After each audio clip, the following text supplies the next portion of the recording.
Hello friends, कैसे हो सब लोग। आई होप सब लोग अच्छे होंगे, बेहतर होंगे और स्वस्थ होंगे।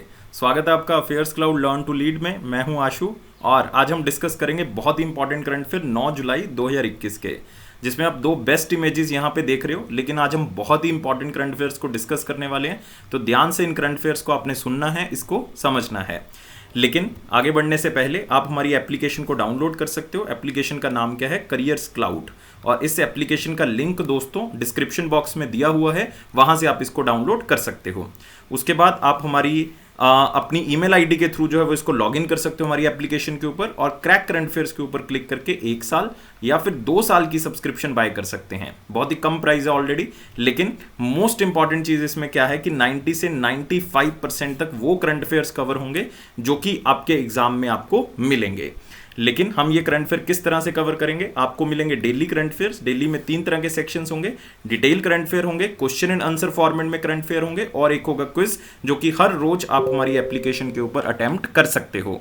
एक होगा वीकली सेक्शन। वीकली में भी 3 सेक्शंस होंगे, जिसमें एक होगा डिटेल करंट अफेयर, एक होगा क्वेश्चन एंड आंसर फॉर्मेट, एक होगा क्विज, जो कि हर हफ्ते आप हमारी एप्लीकेशन के ऊपर अटेम्प्ट कर सकते हो। मंथली सेक्शन होगा। मंथली में 4 तरह के सेक्शंस होंगे। डिटेल करंट अफेयर होंगे, क्वेश्चन एंड आंसर फॉर्मेट में करंट अफेयर होंगे, बेस्ट 100 करंट अफेयर होंगे, वो भी क्वेश्चन एंड आंसर फॉर्मेट में, और एक होगी पॉकेट पीडीएफ, जिसमें हम आपको 2 लाइन में 3 लाइन में करंट अफेयर प्रोवाइड करेंगे, ताकि आप आराम से जो है वो करंट अफेयर्स को क्या कर सको, रिवाइज कर सको अपने एग्जाम से पहले। लेकिन आपकी परफॉर्मेंस को और बेहतर बनाने के लिए हम आपको प्रोवाइड कर रहे हैं topic wise current affair.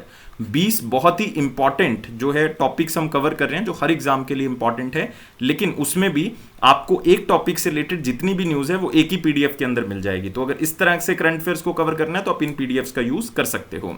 Banking awareness के लिए स्पेशली हम 3 चीजें प्रोवाइड कर रहे हैं: डिटेल और क्वेश्चन एंड आंसर फॉर्मेट में करंट अफेयर, और एक आपको मिलेगा क्विज सेक्शन, जो कि हर महीने आप हमारी एप्लीकेशन के ऊपर अटेम्प्ट करोगे। और अगर आप पूरे साल का करंट अफेयर जितना भी अभी तक जा चुका है वो एक ही पीडीएफ से रिवाइज करना चाहते हो, तो आप एग्जाम पीडीएफ का यूज कर सकते हो।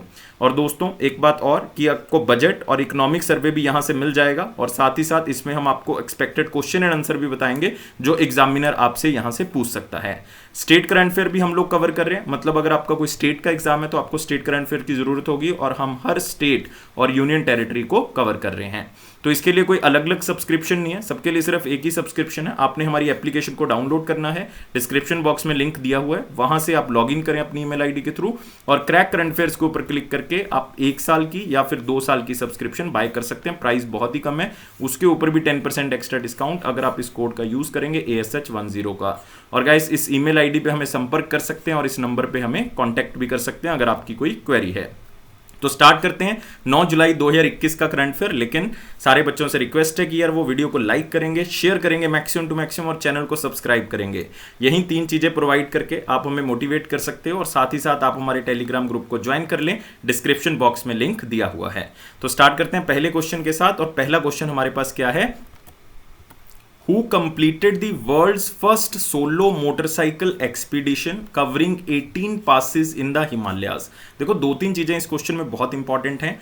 एक तो कि वर्ल्ड की पहली या वर्ल्ड का पहला सोलो मोटरसाइकिल एक्सपीडिशन, जिसमें मोटरसाइकिल में निकले थे एक एक बंदा। सोलो का मतलब एक एक बंदा निकला था अलग अलग मोटरसाइकिल पे, और 18 हिमालय के माउंटेन पासिस को क्रॉस किया। ऐसा पहला बंदा, उसने अपनी जर्नी को कंप्लीट किया है, और ऐसा पहला बंदा है दोस्तों पूरे दुनिया में जिसने 18 हिमालय के पासिस को कंप्लीट किया है। और उनका नाम क्या है? वो है कंचन उगरसांडी। तो आप सिर्फ चाहे कंचन नाम से याद कर लें अगर आपको थोड़ा सा डिफिकल्ट लग रहा है नाम, लेकिन आपको ये याद रखना होगा क्योंकि हम मोस्ट इंपॉर्टेंट क्वेश्चन में इसको कवर कर रहे हैं।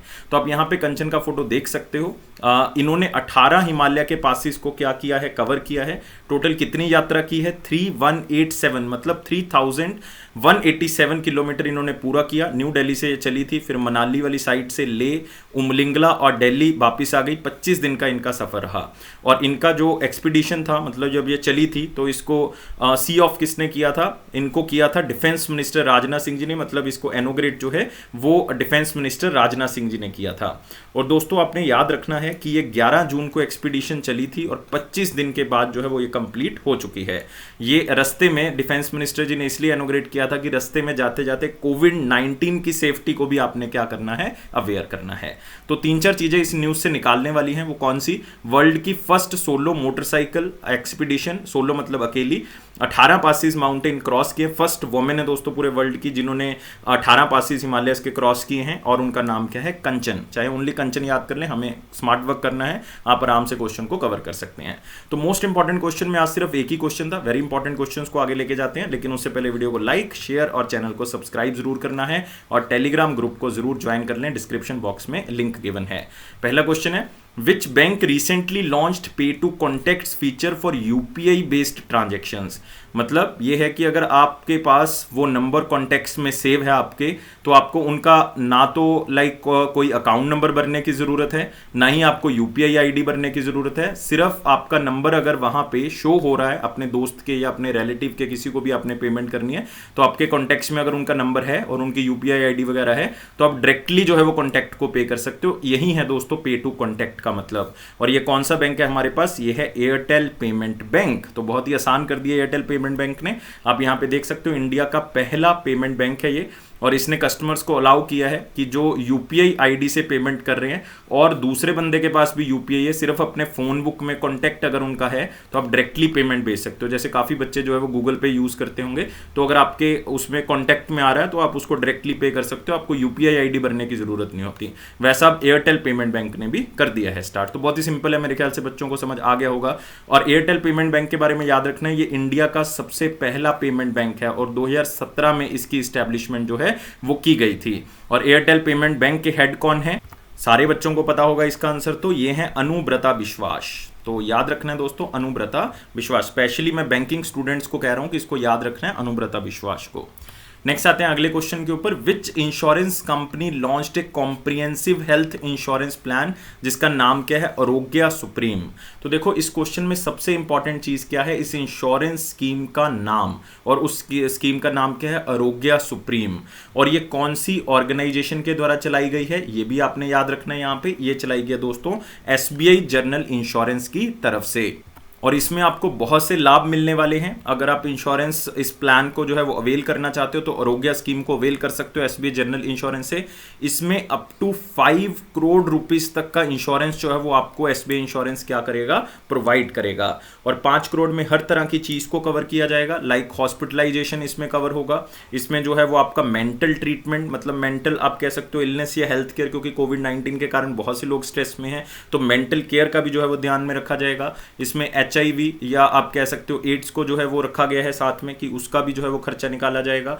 रोड एम्बुलेंस है, डोमेस्टिक इमरजेंसी, कोई भी तरह की जो है वो सारी चीजें इसमें कवर की जाएंगी, क्योंकि 5 करोड़ रुपए तक का लाभ जो है वो इसमें मिल सकता है मेडिकली। और इसमें टाइम पीरियड क्या होगा, 1 साल से लेकर 3 साल तक का होगा, मतलब 1 साल, 2 साल या 3 साल की पॉलिसी को अवेल कर सकते हो। अगर कोई अडल्ट करवाता है तो उसका मिनिमम टाइम पीरियड जो एज होगी वो 18 ईयर्स की होगी और मैक्सिमम 65 होगी। ये मतलब ऑलमोस्ट रखा गया रिटायरमेंट एज के हिसाब से और अडल्ट होने की एज के हिसाब से। और बच्चे का रखा गया 3 महीने, मतलब आप कह सकते हो 91 डेज और 25 ईयर्स के हिसाब से इसको रखा गया है। तो आपको कोई भी प्लान की डिटेल नहीं पूछने वाला दोस्तों, यहाँ पे ये आपने याद रखना, कोई भी प्लान की डिटेल नहीं पूछेगा। सिर्फ आपने टेक अवे पॉइंट्स क्या लेके जाने हैं यहाँ से, आरोग्य सुप्रीम स्कीम जो है वो किस इंश्योरेंस कंपनी की तरफ से लॉन्च की गई, एसबीआई जनरल इंश्योरेंस। और मैक्सिमम टू मैक्सिमम आप इसमें याद रख सकते हो कि टाइम पीरियड 3 साल का हो सकता है और मैक्सिमम टू मैक्सिमम इसमें 5 करोड़ रुपए तक का अवेल किया जा सकता है। एसबीआई जनरल इंश्योरेंस इंपॉर्टेंट है, खास करके बैंकिंग स्टूडेंट्स और जो इंश्योरेंस का एग्जाम दे रहे हैं, कि 2009 में जो है वो इसको स्टार्ट किया गया था। 2010 में बेसिकली एसबीआई जनरल इंश्योरेंस ने अपना काम करना स्टार्ट किया और मुंबई में जो है वो इसका हेडक्वार्टर है। और साथ ही साथ प्रकाश चंद्र कंदपाल जो हैं वो इसके हेड हैं, और सुरक्षा और भरोसा दोनों ये इसकी टैगलाइन है। तो याद रखोगे दोस्तों, सुरक्षा और भरोसा दोनों। अगले क्वेश्चन के ऊपर बढ़ेंगे, which company launched India's first artificial intelligence based home loan selection engine. मतलब एक सर्च इंजन टाइप जो है वो इन्होंने बना दिया है, वहां से आर्टिफिशियल इंटेलिजेंस की मदद से आपको किस तरह की जो है वो लाइक आपने घर खरीदना है तो आपको क्या सुविधाएं चाहिए, उसके अंदर क्या क्या चीजें चाहिए, तो उसके लिए जो है वो इन्होंने लॉन्च कर दिया है एक आर्टिफिशियल इंटेलिजेंस सिस्टम। और ये पूरे इंडिया का पहला artificial intelligence based home loan selection engine होगा, जिसमें आपको ये पता लगेगा कि कौन कौन से डेवलपर्स हैं, कौन कौन से सेलिंग एजेंट्स हैं, कौन कौन से कस्टमर्स हैं, कौन से बैंक्स जुड़े हुए हैं, कौन सी नॉन बैंकिंग फाइनेंशियल कंपनी जुड़ी हुई हैं वो सारी एक ही प्लेटफॉर्म पे मिल जाएंगी। मतलब आपको पता लग जाएगा एक्चुअल में एक ही प्लेटफॉर्म पे कि कौन कौन क्या है, तो उसके हिसाब से आप जो है वो आराम से लोन जो है वो ले सकते हो।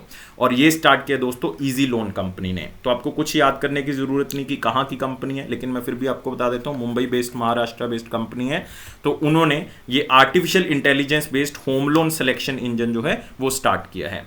अब देखो ये जो इजी लोन है इसके पास पैसा कहां से आएगा। इजी लोन ने ऑलरेडी बहुत से लेंडर्स के साथ टाई अप कर लिया, जैसे कि आप कह सकते हो एचडीएफसी के साथ, आईसीआईसी के साथ इन्होंने टाई अप कर लिया है। इवन इन्होंने नॉन बैंकिंग फाइनेंशियल कंपनीज के साथ टाई अप कर लिया, जैसे कि इन्होंने बजाज हाउसिंग फाइनेंस के साथ टाई अप कर लिया और भी बहुत सी कंपनीज के साथ। तो पैसा तो एचडीएफसी, आईसीआईसी ये नॉन बैंकिंग फाइनेंशियल कंपनीज ही क्या कर देंगी, प्रोवाइड कर देंगी। तो इन्होंने क्या किया, बस सिर्फ एक सिंगल प्लेटफॉर्म ऐसा बना दिया आर्टिफिशियल इंटेलिजेंस बेस्ड, जिसमें सेलिंग एजेंट भी साथ में जुड़ा होगा, कस्टमर भी जुड़े होंगे, बैंक और एनबीएफसी भी जुड़े होंगे, ताकि एक ही प्लेटफॉर्म पे सारे आपस में क्या कर सकें, कनेक्ट हो सकें। तो मतलब ये बहुत ही अच्छा सिस्टम रहा, क्योंकि इसमें होम बायर्स को आसानी रहेगी, बार बार किसी और जगह पे जाने की जरूरत नहीं, और बीच में जो बातें छुपा ली जाती हैं वो भी यहाँ पे जो है वो चीज क्या हो जाएगी, खत्म हो जाएगी। तो ये मतलब होम लोन इकोसिस्टम जो है वो और भी इंप्रूव हो जाएगा। बाय डिफॉल्ट जिन्होंने घर लेना है या सेलर है, चाहे वो कोई लेंडर है चाहे बायर है, उन सबको ही जो है वो क्या होगी, यहाँ से आसानी होगी। तो सिर्फ इसमें टेक अवे पॉइंट्स क्या है हमारे पास कि इंडिया का पहला artificial intelligence based home loan selection engine easy loan ने क्या किया है, स्टार्ट किया है। सिर्फ इतना ही आपने याद रखना है, इजी लोन के बारे में कुछ याद करने की जरूरत नहीं है। अगला क्वेश्चन आते हैं, which bank signed MoU with Indian Army to offer a defence service salary package. तो आप देख सकते हो यहाँ पे डिफेंस सर्विस सैलरी पैकेज जो है वो दिया गया है एक बैंक की तरफ से, मतलब इंडियन आर्मी के साथ ये आप कह सकते हो कॉन्ट्रैक्ट हुआ है, और ये किया गया है एक्सिस बैंक की तरफ से। तो आप यहाँ पे देख सकते हो एक्सिस बैंक ने ये एमओयू साइन किया है इंडियन आर्मी के साथ, ताकि वो अपना सैलरी पैकेज जो है वो प्रोवाइड कर सकें, मतलब सैलरी अकाउंट्स जो है वो एक्सिस बैंक खोल सके इंडियन आर्मी के। और उन्होंने एक प्रोग्राम स्पेशली लॉन्च किया, पावर सल्यूट। तो ये आपने याद रखना है, ये बहुत ही इंपॉर्टेंट पॉइंट है, और यहीं से आपको क्वेश्चन स्पेशली बैंकिंग के स्टूडेंट्स को बता रहा हूं आ सकता है। तो पावर सल्यूट इनिशिएटिव जो है वो यहां से तैयार किया गया, और ये आर्मी के सारे ऑफिसर्स को कवर करता है, मतलब जो अभी सर्व कर रहे हैं उनको भी कवर कर रहा है, और जो ऑलरेडी पेंशन ले रहे हैं उनको भी कवर कर रहा है। तो सारे ऑफिसर्स को कवर कर रहा है। इसमें पर्सनल एक्सीडेंट इंश्योरेंस 56 लाख रुपए तक का कवर किया जा रहा है, अप टू 56, मतलब मैक्सिमम टू मैक्सिमम 56 लाख तक का कवर किया जा रहा है। इसमें 8 लाख रुपए एजुकेशनल ग्रांट भी मिल रहा है दोस्तों, एजुकेशनल ग्रांट दिया जा रहा है इसके अंदर। 1 करोड़ रुपए का एयर एक्सीडेंट कवर भी दिया जा रहा है, मतलब ये सारी चीजें भी दी जा रही हैं। तो मतलब बहुत से बेनिफिट्स इसमें जो है वो साथ में मिल रहे हैं। इवन परमानेंट पार्शियल डिसेबिलिटी भी मिल रहा है 46 लाख रुपए का, मतलब ये भी जो है वो यहाँ पे मिल रहा है। एक तरह का इंश्योरेंस कवर मिल रहा है। एक फ्री एडिशनल डेबिट कार्ड भी मिलेगा फैमिली मेंबर को, ताकि वो भी यूज कर सकता है उस डेबिट कार्ड को। मतलब कहने का मतलब है यहाँ पे एक्सिस बैंक जो है वो डिफेंस फोर्सेस के लिए एक नया सिस्टम लेके आ रहा है कि उनकी जो फाइनेंशियल रिक्वायरमेंट्स हैं और उनकी जो बैंकिंग रिक्वायरमेंट्स हैं, दोनों ही जो है वो इस अकाउंट के थ्रू जो है वो क्या कर दी जाएंगी, पूरी कर दी जाएंगी। तो आपने याद रखना है यहाँ पे ये किसने स्टार्ट किया, एक्सिस बैंक। तो टेक अवे पॉइंट्स क्या है, एक्सिस बैंक है हमारे पास इंडियन आर्मी है, और उस अकाउंट का नाम क्या है, पावर सल्यूट इनिशिएटिव, जिसके थ्रू सैलरी अकाउंट्स पैकेज खोले जाएंगे। एक्सिस बैंक के बारे में याद रखना है, बिल्कुल याद रखेंगे। 1993 में एक्सिस बैंक को ओपन किया गया था, लेकिन मैं आपको बताना चाहूंगा 1993 में इसको यूटीआई के नाम से स्टार्ट किया गया था, यूनिट ट्रस्ट ऑफ इंडिया के नाम से, लेकिन बाद में इसका नाम एक्सिस बैंक 2007 में रखा गया था। काफी बच्चों को यह नहीं पता था। एमडी और सीईओ इसके कौन है, मेरे ख्याल से बच्चों को बताने की जरूरत नहीं, अमिताभ चौधरी हैं, और हेडक्वार्टर मुंबई महाराष्ट्र है, और टैगलाइन क्या है, बढ़ती का नाम जिंदगी, बढ़ती का नाम जिंदगी। तो ये सारी चीजों के साथ अगले क्वेश्चन के ऊपर बढ़ेंगे। विच player become leading scorer in all the forms of women international cricket. देखो बहुत ही इंपॉर्टेंट क्वेश्चन है, मोस्ट इंपॉर्टेंट में भी इवन आप इसको कवर कर सकते हो कि वोमेन क्रिकेट के अंदर, पूरे वर्ल्ड के अंदर वोमेन क्रिकेट के अंदर जो है वो एक महिला ऐसी हैं जिन्होंने सबसे ज्यादा स्कोर बना लिए हैं, और वो आपने बताना है कौन है। और यहाँ पे आप 3 प्लेयर्स के नाम तो देख रहे हो, कहाँ से हैं, इंडिया से ही हैं तीनों।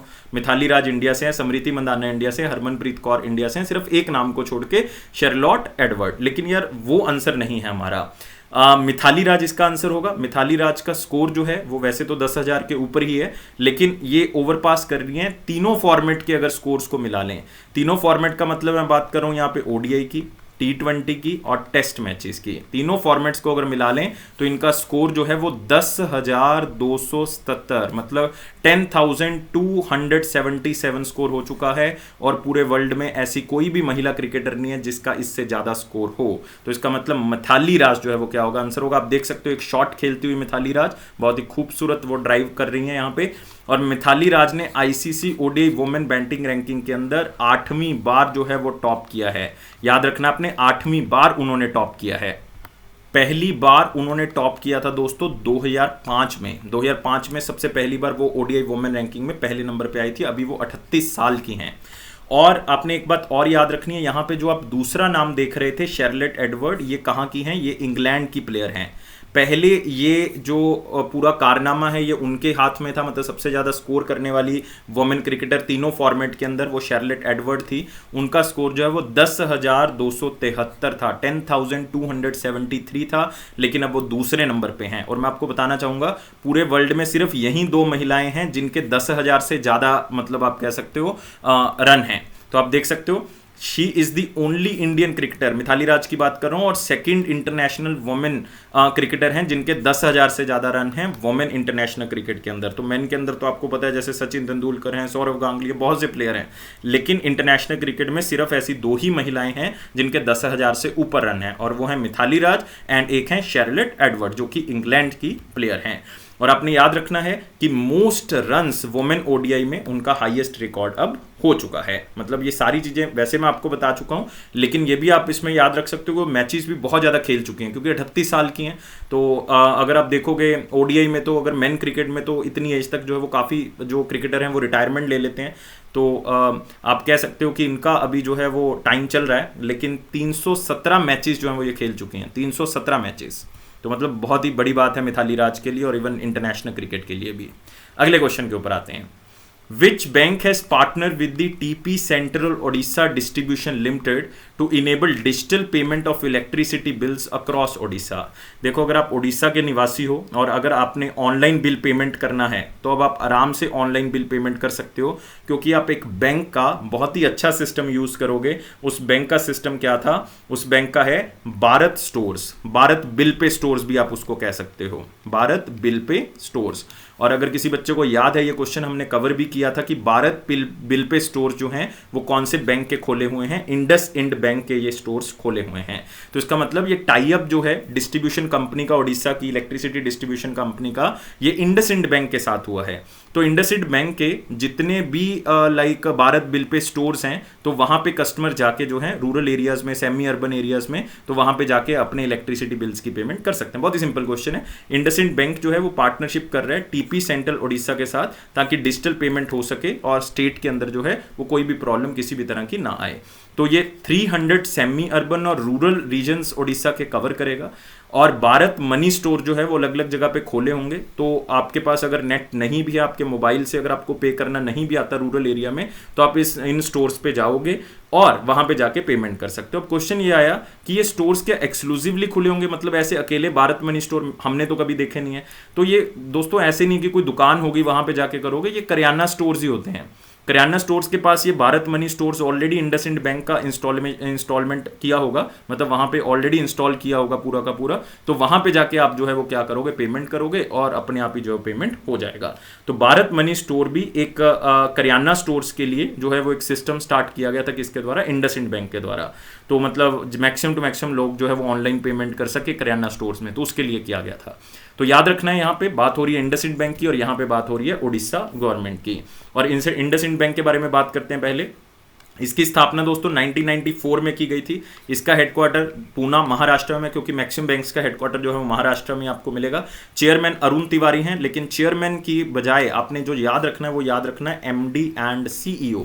एमडी एंड सीईओ कौन है इसके? सुमंत कथपाला। कौन है? सुमंत कथपाला।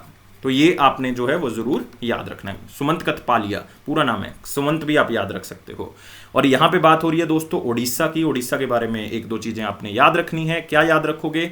ओडिशा के chief minister, one of my favourite chief minister कौन है? नवीन पटनायक जी। और गवर्नर आप याद रखोगे, गवर्नर कौन है यहाँ के? गणेशी लाल। और दोस्तों यहाँ पे दो बहुत ही इंपॉर्टेंट नेशनल पार्क्स आपको मिलेंगे। बीतरकनिका नेशनल पार्क आपको यहाँ पे मिल जाएगा, और दूसरा कौन सा मिलेगा? Similipal biosphere reserve. याद रखोगे दोस्तों, दोनों ही बहुत इंपॉर्टेंट हैं। और सिमलीपाल तो एक बायोस्फीयर रिजर्व भी है, पूरे इंडिया में 18 बायोस्फीयर रिजर्व है, उसमें एक सिमलीपाल भी है। अगले क्वेश्चन के ऊपर आते हैं। A book title the fourth lion essay for Gopala Krishnan Gandhi authored by whom. मतलब ये किसके ऑनर में ये बुक को छापा गया है, या किसके ऑनर में इस बुक को लिखा गया है दोस्तों? ये लिखा गया है गोपाला कृष्ण गांधी जी के ऑनर में, और बुक का नाम क्या है? The fourth lion. तो इसमें टोटल बुक के अंदर जो है वो 26 ऐसे लिखे हुए हैं, जो अलग अलग टॉपिक्स के ऊपर बात करते हैं। लिटरेचर एंड कल्चर के ऊपर, हिस्ट्री के ऊपर, इन्वायरमेंट के ऊपर, पॉलिटिक्स के ऊपर बात करते हैं। और गोपाला कृष्ण गांधी खुद एक बहुत बड़े एडमिनिस्ट्रेटर और डिप्लोमेट थे। और ये बुक एक बंदे ने नहीं दोस्तों, दो ने लिखी है। एक तो वेन्नू माधव गोविंदू ने लिखी है, एक श्रीनाथ राघवन ने लिखी है। तो यहां से तो आंसर क्लियर है कि आंसर क्या होगा? बोथ ए एंड सी होगा। तो आप यहां पे देख सकते हो cover page, the fourth line ऐसे फॉर गोपाला कृष्णन गांधी। और ये दो बंदों ने बुक को लिखा है, वेन्नू माधव गोविंदू ने और श्रीनाथ राघवन ने। और खास बात क्या है इस बुक की कि ये किसके लिए लिखी गई है, किसको ऑनर कर रही है? गोपाला कृष्णन गांधी के लिए। और मैं पहले ही बता चुका हूं, इसमें टोटल 26 ऐसे हैं जो अलग अलग विषयों के ऊपर बात कर रहे हैं। और गोपाला कृष्णन गांधी एक बहुत फेमस एडमिनिस्ट्रेटर थे, डिप्लोमेट रहे हैं, एक बहुत फेमस ऑथर भी रहे हैं क्योंकि बहुत सी बुक्स उन्होंने लिखी हैं, पब्लिक इंटेलेक्चुअल रहे हैं। 40 साल लंबा उनका जो है वो ये करियर रहा है। और मैं आपको एक बात और बताना चाहूंगा कि 23rd गवर्नर भी रह चुके हैं वो वेस्ट बंगाल के, इसलिए हमने बात की थी यहाँ पे एडमिनिस्ट्रेटर और डिप्लोमेट। गवर्नर रह चुके हैं कौन सी स्टेट के? वेस्ट बंगाल के, 2004 से लेके 9 तक, मतलब 5 साल ये गवर्नर भी रह चुके हैं। और इवन इन्होंने भी अपने जीवन के अंदर बहुत ही अच्छी अच्छी बुक्स लिखी हैं जो कि पॉलिटिक्स, हिस्ट्री, लिटरेचर और कल्चर से रिलेटेड हैं। तो उन्हीं के बारे में जिक्र जो है वो इस बुक के अंदर किया गया है। तो यहाँ पे दो नाम जो है वो आपके लिए बहुत इंपॉर्टेंट हो जाते हैं, वेन्नू माधव गोविंदू एंड श्रीनाथ राघवन। तो आंसर आपके पास क्या होगा? यहाँ पे आंसर होगा बोथ ए एंड सी। लेकिन यहाँ पे जो आप एक नाम देख रहे हो दोस्तों, ये भी बहुत ज्यादा इंपॉर्टेंट है। जैसे कि आप देख रहे हो यहाँ पे अवतार सिंह भसीन, इन्होंने रिसेंटली एक बहुत ही फेमस बुक लिखी थी दोस्तों, किसके बारे में? Nehru, Tibet and China. याद रखना है, ये मतलब चाइना और जवाहरलाल नेहरू जी के टाइम पीरियड पे जब तिब्बत एक ऑटोनमस एरिया बना था चाइना का, उसके बारे में बात हो रही है। तो अवतार सिंह भसीन की ये बुक आप याद रखेंगे। अगले क्वेश्चन के ऊपर आते हैं। अगला क्वेश्चन है हमारे पास, former chief minister of which state Vidarbha Singh passed away? Virbhadra Singh passed away. Vidarbha Singh नहीं दोस्तों, वीरभद्र सिंह। तो बहुत ही फेमस पर्सनैलिटी रहे हैं अपनी स्टेट की। आज उनका अंतिम संस्कार भी जो है वो किया गया। उसमें बहुत से जो है वो आप कह सकते हो, जैसे जेपी नड्डा जी हैं जो कि बीजेपी के प्रधान हैं, राहुल गांधी जी हैं, ये सारे लोग पहुंचे। और आंसर क्या है? मेरे ख्याल से सारे बच्चों ने देखा होगा, हिमाचल प्रदेश है दोस्तों इसका आंसर। और खास बात क्या है, इनकी बहुत ही यूनिक बातें हैं कि ये 6 बार जो है वो चीफ मिनिस्टर रह चुके हैं दोस्तों हिमाचल प्रदेश का। बहुत ही खास बात होगी कि 6 बार चीफ मिनिस्टर रह चुके हैं हिमाचल प्रदेश का। तो वीरभद्र सिंह जी, उनका देहांत हो गया है। और आपने याद रखना है कि एमएलए थे वो, अभी जब उनका देहांत हुआ तब भी वो सिटिंग एमएलए थे। कौन सी कॉन्स्टिट्यूएंसी से? Arki assembly constituency. स्पेशली मैं एचपी स्टूडेंट्स के लिए बात कर रहा हूं, स्पेशली आपने याद रखना है दोस्तों इसको। और उनकी नॉलेज के लिए बता देता हूं कि ये सोलन डिस्ट्रिक्ट में आती है ये कॉन्स्टिट्यूएंसी, अर्की असेंबली कॉन्स्टिट्यूएंसी। उनको जो है वो पॉपुलरली राजा साहिब के नाम से जाना जाता था। और आप सोच सकते हो 9 बार एमएलए रह चुके हैं, 5 बार मेंबर ऑफ पार्लियामेंट रह चुके हैं।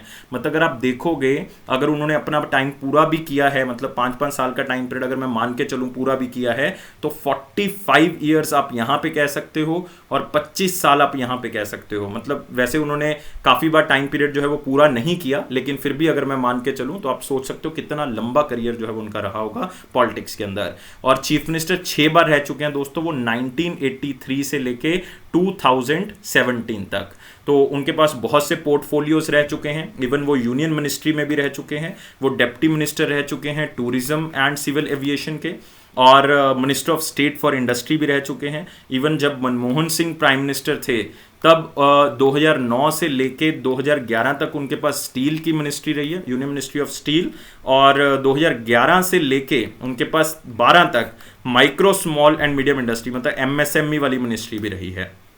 तो आप सोच सकते हो कितना लंबा इनका कद होगा और कौन सी पार्टी से बिलोंग करते हैं, वो यहां से पता ही लग रहा है, कांग्रेस पार्टी से बिलोंग करते हैं। बहुत ही अच्छे इंसान के तौर पे इनको जाना जाता था। तो टेक अवे पॉइंट्स क्या हैं? हिमाचल प्रदेश यहां पे इंपॉर्टेंट है, हिमाचल प्रदेश के बारे में जरूर याद रखेंगे। चीफ मिनिस्टर कौन है? जयराम ठाकुर जी हैं, बीजेपी की सरकार है वहां पे, जयराम ठाकुर जी। और गवर्नर रिसेंटली दोस्तों अपॉइंट किए गए हैं, मेरे ख्याल से बच्चों को पता होना चाहिए, और हमने डिस्कस किया था इसको, राजेंद्र आर्लेकर। तो याद रखेंगे, राजेंद्र आर्लेकर जो हैं वो क्या हैं? यहाँ के गवर्नर हैं। और बहुत ही इंपॉर्टेंट दोस्तों, नेशनल पार्क्स आपको जो है वो यहाँ पे मिलेंगे। कौन कौन से नेशनल पार्क? यहाँ पे हम इसको लिख सकते हैं, यस यहाँ पे लिखते हैं। तो कौन कौन से नेशनल पार्क्स मिलेंगे यहाँ पे? ग्रेट हिमालयन नेशनल पार्क्स आपको यहाँ पे मिल जाएगा। इंदर किला, ये बहुत ही कम बच्चे जानते हैं, इंदर किला नेशनल पार्क आपको मिलेगा। खीर गंगा नेशनल पार्क आपको मिल जाएगा यहाँ पे। पिन वैली नेशनल पार्क आपको यहां पे मिलेगा। तो आप देख सकते हो, great Himalayan national park, Inder Kila, Kheer Ganga, Pin valley national, ये चारों के चारों आपको हिमाचल प्रदेश में मिल जाएंगे। इससे पहले हिमाचल प्रदेश के गवर्नर कौन थे? इससे पहले हमारे पास थे बंडारू दत्तात्रेय, जिनको किसका लगा दिया गया है? हरियाणा का लगा दिया गया है। तो इस तरह से आप थोड़ी सी चीजों को याद करते रहोगे धीरे धीरे डेली बेसिस पे, तो आपको सारे के सारे गवर्नर याद भी हो जाएंगे। हम इसके ऊपर एक वीडियो भी हम बना रहे हैं, तो आज रात को आपको वो भी मिल जाएगा, ओनली गवर्नर्स के ऊपर। और कल जो है वो आपको हम मिनिस्टर्स के ऊपर भी एक वीडियो लेके आ रहे हैं। Which bank entered into a bank insurance partnership with max Bupa health insurance? तो यार जब भी बैंक का इंश्योरेंस पैक्ट आ जाए, वो क्वेश्चन बहुत ज्यादा इंपॉर्टेंट तो नहीं होता, लेकिन उसमें एक चीज होती है कि जो इंश्योरेंस प्रोडक्ट्स हैं वो बेसिकली किसको बेचे जाएंगे? बैंक कस्टमर्स को बेचे जाएंगे। या कई बार क्या होता है कि बैंक अपने प्रोडक्ट्स को कहां पे बेचेगा? इंश्योरेंस कंपनीज को, लेकिन ज्यादातर आप देखोगे इंश्योरेंस कंपनी अपने प्रोडक्ट्स किसको बेचेगी? बैंक कस्टमर्स को बेचेगी। तो बहुत ही सिंपल है, मैक्स बुपा हेल्थ इंश्योरेंस अपने इंश्योरेंस प्रोडक्ट्स को कौन से बैंक को बेचेगा? कौन से बैंक के कस्टमर्स को बेचेगा? बेसिकली एक्सिस बैंक के कस्टमर्स को जो है वो उसको बेचा जाएगा। तो एक्सिस बैंक के बारे में तो हम जो है पहले ही देख चुके हैं, लेकिन आप यहां पे देख सकते हो max Bupa health insurance and axis bank ने जो है वो एक टाई अप किया है, जिसमें जो है वो सारे के सारे प्रोडक्ट्स या जितने भी प्रोडक्ट्स होंगे जो भी मैक्स बुपा चाहेगा वो जो है वो एक्सिस बैंक के कस्टमर्स को बेचे जाएंगे। तो उसमें हर तरह के हेल्थ केयर प्रोडक्ट्स होंगे, उसमें हर तरह के आप कह सकते हो लाइफ इंश्योरेंस प्रोडक्ट्स होंगे, अलग अलग तरह के। एक्सिस बैंक के बारे में बता चुका हूं, आप दोबारा से रिकॉल कर सकते हो। 1993 में इसको एस्टैब्लिश किया गया था, 4 में ये चलना स्टार्ट हुआ था, और 2007 में इसका नाम चेंज किया गया था, एज ए एक्सिस बैंक किया गया। अमिताभ चौधरी जो हैं वो इसके हेड हैं, एमडी और सीईओ हैं। हेडक्वार्टर इसका मुंबई है और इसकी टैगलाइन है बढ़ती का नाम जिंदगी। नेक्स्ट आते हैं, who will be the chairman of 25 member development council for the cement industry created by ministry of commerce and industry? तो देखो यार, इस क्वेश्चन में वैसे तो चीजें बहुत हैं, लेकिन 2-3 चीजें आप इसमें खास तौर से याद रखोगे कि ये जो कमेटी है 25 मेंबर की, ये एक डिपार्टमेंट बनाई है, जिस डिपार्टमेंट का नाम है DPIIT। इसका मतलब department for promotion and internal, department of promotion of industry and internal trade. तो ये डिपार्टमेंट किसके अंदर आता है? Ministry of commerce and industry के अंदर आता है। और ये 25 मेंबर की कमेटी बनाई गई ताकि सीमेंट इंडस्ट्री को हम और भी बेहतर बना सकें। और ये कमेटी बनाई गई किसके अंडर? पुनीत डालमिया के अंडर बनाई गई। तो आंसर क्या होगा इसका? सी होगा। तो आप देख सकते हो 25 मेंबर की एक कमेटी सेटअप की गई और ये सीमेंट इंडस्ट्री को आगे लेके जाने के लिए की गई है। ये काउंसिल सजेस्ट करेगी कि कहां पे वेस्टेज हो रही है उसको हमने खत्म करना है, मैक्सिमम प्रोडक्शन कैसे अचीव कर सकते हैं, क्वालिटी कैसे इंप्रूव कर सकते हैं, कॉस्ट को कैसे, मतलब जो हमारी कॉस्ट कटिंग है वो कहां से की जा सकती है, और प्रोडक्ट को और स्टैंडर्डाइज कैसे बना सकते हैं। और दोस्तों इन्होंने ये भी रिकमेंड करना है कि जितनी इंस्टॉल्ड कैपेसिटी ऑलरेडी है उसमें और किस तरह से हम चेंजेस कर सकते हैं और सीमेंट इंडस्ट्री को और कैसे बेहतर बना सकते हैं। तो सिंपल लैंग्वेज में याद रखना है कि सीमेंट इंडस्ट्री को बेहतर बनाने के लिए 25 मेंबर की एक कमेटी बनाई गई। उसके हेड जो है वो कौन बनाए गए हैं?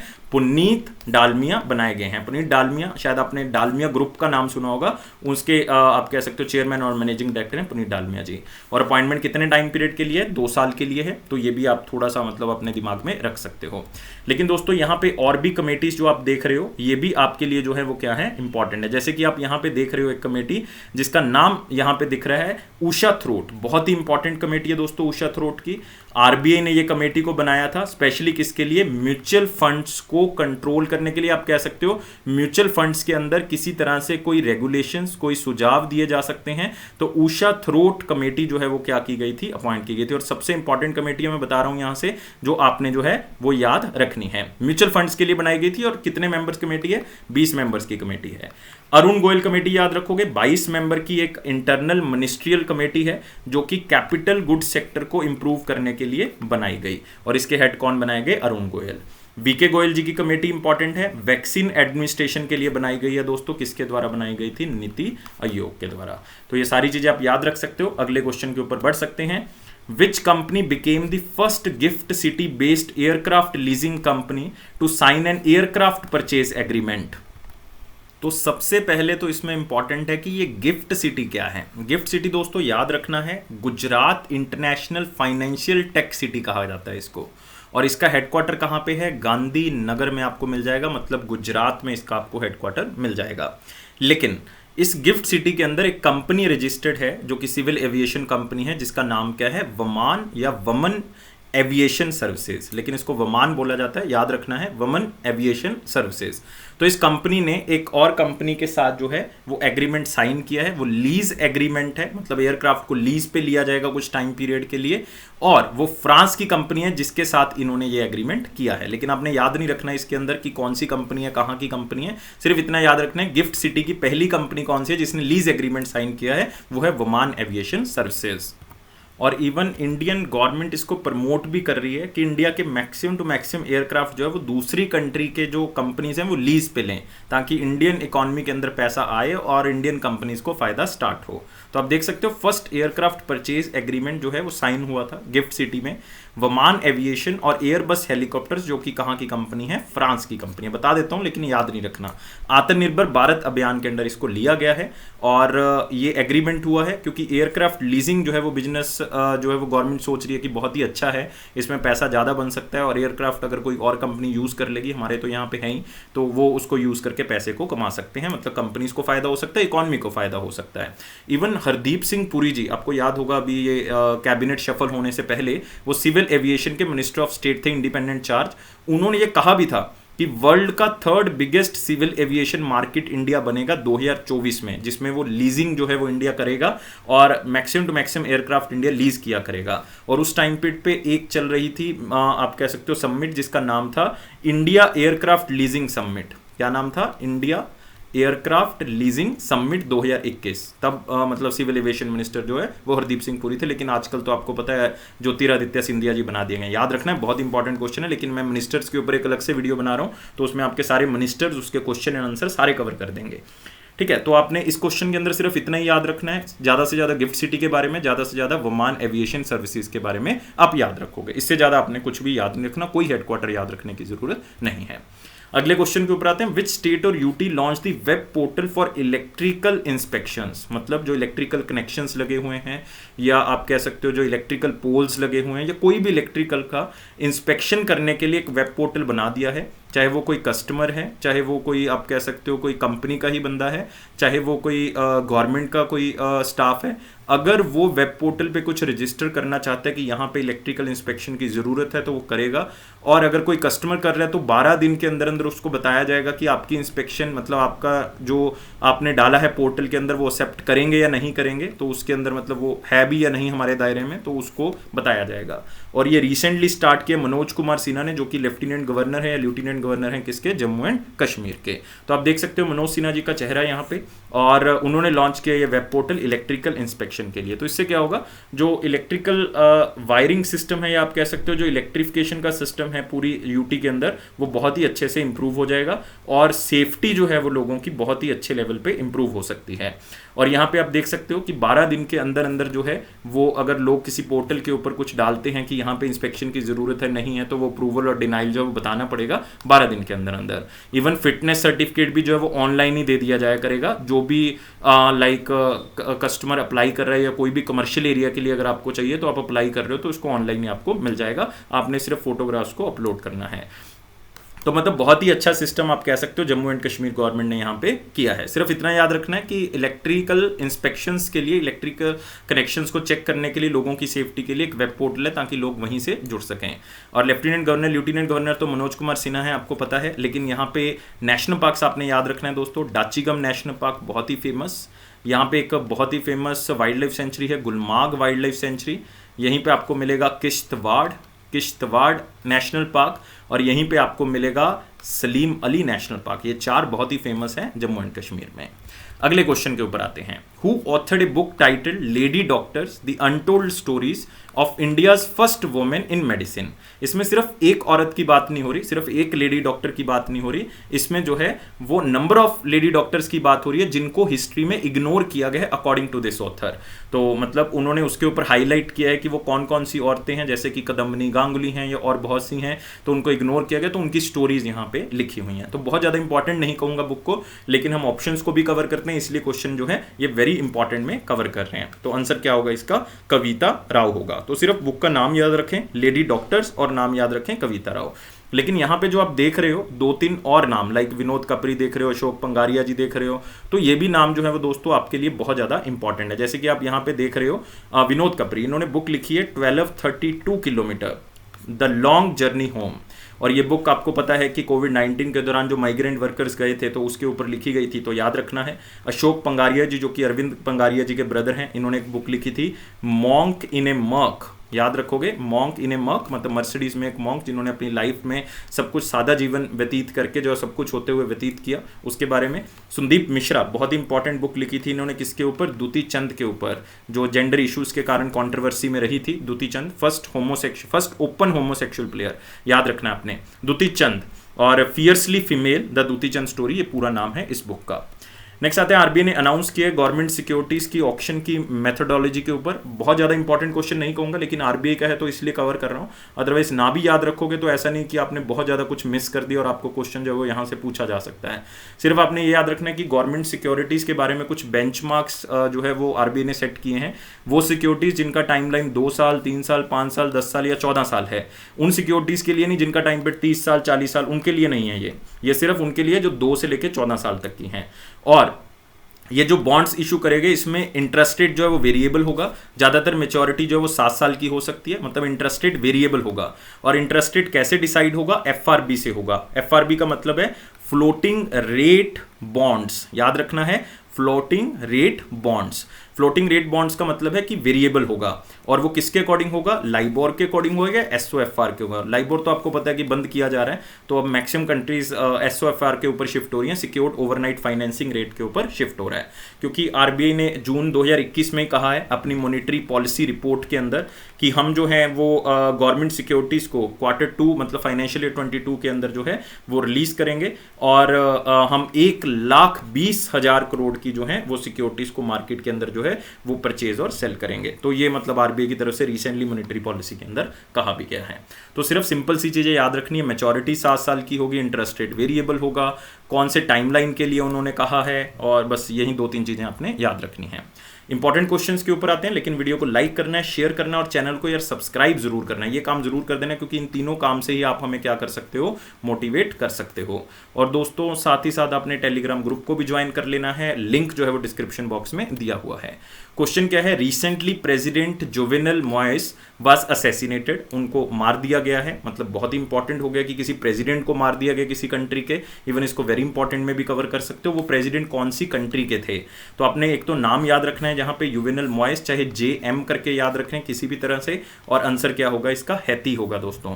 कहां के प्रेसिडेंट है हैती? हैती एक आप कह सकते हो आइलैंड कंट्री है जो कि डोमिनिकन रिपब्लिक के पास है। मतलब मैं आपको भी मैप के अंदर भी दिखा देता हूं, लेकिन आप सबसे पहले जुवेनल मोइस का फोटो देख सकते हो, उनको असैसिनेट कर दिया गया है, और जो कि एक बहुत ही फेमस एंटरप्रेन्योर थे, और 2017 में क्या बने थे? प्रेसिडेंट बने थे, और फर्स्ट राउंड के इलेक्शंस उन्होंने जीते थे 2015 में। ये रहा दोस्तों, आप देख सकते हो, दिस इज, ऊपर आप देख रहे हो ये नॉर्थ अमेरिका है, मतलब यहां पे आपको यूनाइटेड स्टेट्स ऑफ अमेरिका दिखेगा, और यहां पे आपको दिखेगा साउथ अमेरिका। तो साउथ अमेरिका और नॉर्थ अमेरिका के बीच में आपको पता है कि कैरेबियन आइलैंड्स हैं, और इसमें आपको दिखेगा यहाँ पे हैती। क्या दिखेगा? हैती। और ये आपको देख रहे हैं डोमिनिकन रिपब्लिकन, ये भी आप यहाँ पे देख सकते हो, लेकिन हैती आपको पता होना चाहिए कि एग्जैक्ट लोकेशन जो है वो हैती की कहाँ पे है। अगले क्वेश्चन के ऊपर आते हैं, लेकिन फिर से ये क्वेश्चन नहीं है, लेकिन एक बहुत ही अच्छी चीज़ जो है वो तैयार की गई है कि इंस्टीट्यूशन की तरफ से। थोड़ा सा इसके बारे में आपने याद रखना है कि क्या चीज़ तैयार की है उन्होंने। ये आप कह सकते हो DBT NIBMC, ये दोस्तों इंस्टीट्यूशन का नाम है, जो आप थोड़ा सा मतलब अगर रिकॉल करोगे तो याद आ भी सकता है आपको। National institute of biomedical genomics, याद रखना है, national institute of biomedical genomics. तो ये इंस्टीट्यूट का नाम है, कहाँ पे स्थित है, वेस्ट बंगाल में। इन्होंने एक डेटाबेस तैयार किया है दोस्तों, किससे रिलेटेड, ओरल कैंसर से रिलेटेड।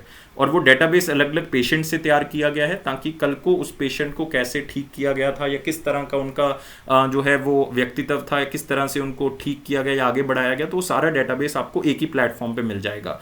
तो इस पूरे डेटाबेस का नाम क्या रखा गया, डीबी जेनवोक। डीबी का मतलब है डेटाबेस, जेनवोक का मतलब है genomic variants of oral cancer. तो अलग अलग तरह के वेरिएंट्स, उसके क्या लक्षण हो सकते हैं, कैसे उसके सिम्टम्स हो सकते हैं, ये सारा डाटा जो है दोस्तों तैयार किया गया है। और जो नए कैंसर पेशेंट्स आ रहे हैं अलग अलग कंट्री से, इंडिया से या साउथ ईस्ट एशिया से, उसका डाटा भी उसमें ऐड किया जा रहा है। तो ये एक अच्छा इनिशिएटिव जो है वो कौन से इंस्टीट्यूशन की तरफ से, national institute for biomedical genomics, जो कि कहाँ पे स्थित है, वेस्ट बंगाल के अंदर। और इसमें कुछ याद करने वाला नहीं है, अगले सेक्शन के ऊपर आते हैं जो कि है हमारा one liner important point. Stephen Lofven reelected as the prime minister by the Swedish parliament. तो कुछ ही दिन हम पहले हमने किया था कि इन्होंने रिजाइन कर दिया है क्योंकि ये नो कॉन्फिडेंस वोट में जो है, नो कॉन्फिडेंस वोट जो है वो स्वीडन की पार्लियामेंट में जो है वो पास हो गया था, इसलिए जो है इनको रिजाइन करना पड़ा था। लेकिन अब दोबारा से वोटिंग हुई, कॉन्फिडेंस वोटिंग हुई, तो मात्र 2 वोट से ये जीत चुके हैं। बजट अब भी पास होना मुश्किल है वहां पे, लेकिन मात्र 2 वोट से जीते हैं। तो यार दोबारा से प्राइम मिनिस्टर तो बनेंगे ही बनेंगे। तो दोबारा से प्राइम मिनिस्टर बन गए। 2014 से ये प्राइम मिनिस्टर हैं स्वीडन के। 2022 में ऑलरेडी इलेक्शन वहां पे ड्यू हैं, तो देखा जाएगा क्या होगा, या वहां पे बजट अभी पास होगा नहीं होगा, अभी बजट आना है, तो देखो पास हो पाएगा या नहीं हो पाएगा। लेकिन हमें तो याद करना पड़ेगा स्टीफन लॉफवेन। तो चाहे एसएल करके या किसी भी तरह से, स्टी लॉफ करके या स्टीफन करके, किसी भी तरह से याद करो। और इसमें स्वीडन के बारे में याद रखोगे, स्टॉकहोम जो है वो कैपिटल है इसकी, और करेंसी जो है वो कौन सी है, स्वीडिश क्रोना। ये दोनों चीजें आपने याद रखनी है। Next, agriculture to be made more appealing to the youth to save future food security, United Nation FAO की तरफ से ये कहा गया है।